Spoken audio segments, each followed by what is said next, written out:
I am recording week 5 because I'm in the mood and I want to get this done. Actually, the first time I recorded all of this, my phone died and I didn't know, which is why I was actually late to posting week 3 because I did not make enough time to go back and record the final weeks. But we're going to get done today. All right, so for week 5, we are really winding it down. We are focusing again on the hips and the pelvic floor. Like I said, when I put this whole pose together for the Sunday flow, you'll see that this is how we're going to end it, and it's just going to be real nice. So I hope that you've been enjoying this. This week we've got a knee hug and twist, which is my husband's favorite pose for his legs, his hips, his piriformis. He does it like every day. It's one of his favorite poses. And then we're going to do double pigeon, seated pigeon, butterfly, and we're going to end with child's pose. And the reason why we're going to do seated double pigeon and seated pigeon instead of pigeon is because with pigeon, you can sometimes hyperextend when you're in that pose. It's really easy to hyperextend and then end up injuring yourself. So we're going to do a couple safer ways to still do that great hip opening stretch that pigeon does, but a little bit safer for our bodies. So let's get started. So the first one is a knee hug and twist. So you're gonna think of your a seated twist where you're going to bring one leg and over the other one like this, and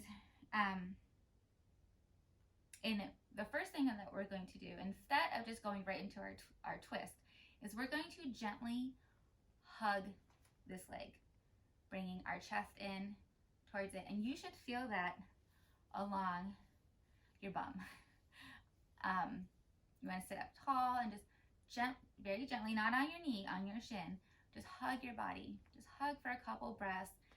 Think about keeping all 4 points of your foot that is on the mat, putting some pressure there, and you can just really feel a nice, easy stretch that's really going to get down into your piriformis. So take a big inhale and exhale. And then from here, we're going to twist. So from here, we're going to bring our right elbow on top of our right knee, or whatever knee is on top. I'm sorry, I said that all wrong. I put my right elbow on top of my left knee because my left's over. And your left arm's going to come behind you, and you're just going to twist. So you bring a little twist to this.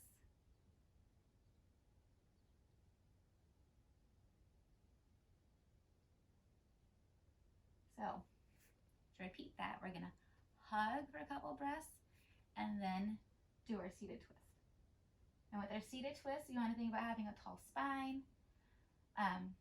You can look in front of you and still do the twist, or you can start to bring your gaze behind like I was doing, behind my shoulder to just really get a good rotation in your torso. And that is seated twist, well, seated hug and twist. And then from there, we're going to move into double pigeon. So double pigeon is where you're just going to stack you can still stay in this easy seated pose, and you're just going to stack your ankle on top of your knee, and I kind of think of it as like an equal sign. You just want to make an equal sign with your legs. And this pose, you want to sit up tall, belly's drawn in, shoulders drawn down. Your hands can be out like this or in prayer, wherever feels good.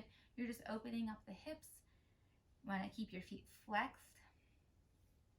It's a safe and easy pigeon pose to open up the hips. You want to make sure you do both sides. So just take a couple breaths in this one, breathe through any tension that you're feeling, and then when you're ready, move on to the next side. So that is seated pigeon, very, very easy. From here, that was double pigeon. From there, we're gonna move into seated pigeon. And seated pigeon is one of my favorites. It's also known as seated figure 4. So for me, okay, you're gonna stay seated. You bring your hands behind your back. And for me, I like to lift up my hips and then bring right ankle on top of left thigh. And I've got my nice figure 4. And then from here, you just press your weight into your hands and play around with it. So the way you can get deeper into this pose is how far out your hands are from your back, or how close they are to your back, how much you're sitting up, and then how far away that foot that's on the mat is away from your thigh. So you can bring it in for more of a stretch, you can bring it out, play around with the tension. And then the other aspect to this for why it's such a great stretch is you want to keep your foot flexed and have that 90-degree angle, well, that figure 4, I should say, within the folded knee. You want to sit up tall and just breathe through it. I'm really tight today, but it feels good. It's a really great stretch. So this is seated pigeon, also known as seated figure 4. It's one of my favorite poses as well. Okay, so then from here, we're going to move into butterfly. So our butterfly pose, you're just going to bring the soles of your feet together. Knees are out wide. You can bring your hands underneath your feet, or if your practice is to open your feet like a book, you will bring your thumbs onto the inside of your feet and then rotate the feet open like you are reading a book. Whatever is perfect for your practice is perfect for today. Perfect for any time that you practice. It's your practice. I like to put my hands underneath my feet.